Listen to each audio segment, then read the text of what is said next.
जिंदगी की हर घड़ी गमों के साए में गुजर जाएगी जब तुम्हें अपनी ज़िंदगी में पढ़ाई की कमी नज़र आएगी।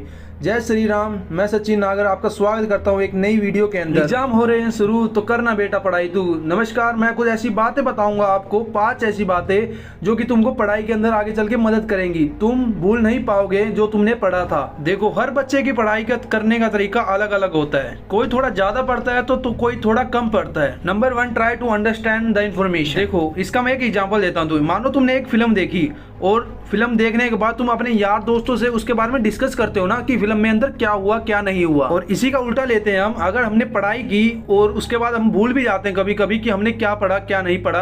अगर टीचर हमसे सुन रहा है कि तुमने क्या पढ़ा रात को, तो हमें कभी कभी हम भूल भी जाते हैं। पढ़ाई को हमको एक फिल्म के रूप में देखना है, यानी कि आजकल ऑनलाइन सिस्टम बहुत हो गया, तो हम ऑनलाइन उसको पिक्चर के थ्रू भी हम पढ़ सकते हैं, वो हमें ज्यादातर याद रहता है। नंबर 2, टाइम के अकॉर्डिंग सब कुछ करो। हमने अक्सर देखा कि एक सफल व्यक्ति का एक टाइम टेबल होता है, वो अपने टाइम के अकॉर्डिंग ही सब कुछ करता है। हम एग्जांपल के रूप में लेते हैं द रॉक, WWE का सुपरस्टार। वो सुबह 4 बजे उठ के वर्कआउट चालू कर देते हैं। द रॉक बताते हैं जब वो छोटे थे ना, उनके घर पे खाने के लिए पैसे नहीं थे, क्योंकि WWE उन्हीं को पैसे देती थी जो कि बड़े सुपरस्टार होते थे। ये नहीं कह रहा कि तुम WWE सुपरस्टार बन जाओ। सोचो जरा, अगर तुम टाइम से सब कुछ नहीं करोगे तो तुम आगे जाके करोगे क्या? आप अपने पढ़ने का एक टाइम बना लो और जगह को आप बदलते रहो टाइम के अकॉर्डिंग। थोड़ी जगह यहाँ बैठे, थोड़ी जगह और कहीं बैठे, थोड़ी जगह कहीं और।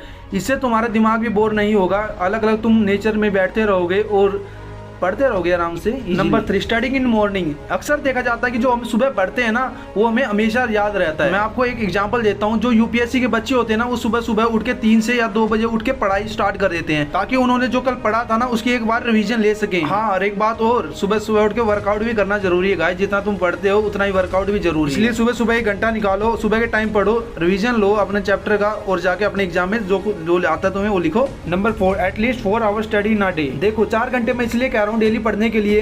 तुम्हारे जो क्लास का टॉपर है ना, अगर तुमको उससे आगे निकलना है ना, तो तुमको वो 4 घंटे पढ़ना पड़ेगा। अगर तुम भी अपनी क्लास में टोरा बनाना चाहते हो, टॉपरों के जैसे, तो लड़कियां तुम्हारे आसपास घूमे तो पढ़ना तो पड़ेगा ना मेरी जान। आप इन 4 घंटों को ऐसे निकाले, 6 दिन में तुम अलग अलग सब्जेक्ट को पढ़ सको इजीली। और एक दिन में बचा 7 डे, उस दिन तुम्हें रिवीजन करनी है गाइस। 2 घंटे तो कम से कम रिवीजन करनी है। संडे होता है, आराम से रिवीजन कर सकते हैं तुम। देखो, ये पॉइंट नंबर 5 है, पर ये बहुत ही ज्यादा इंपॉर्टेंट पॉइंट है गाइस। इसको जरूर देखना। नोट्स बनाओ, जो पढ़ो तुम उसका नोट्स बनाओ। जो तुम पढ़ते हो ना उसका छोटे छोटे नोट्स बनाना स्टार्ट कर दो कॉपी के अंदर।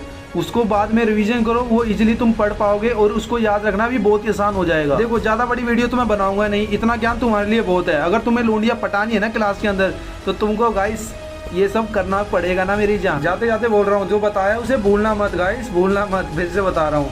और जाते जाते जय श्री राम।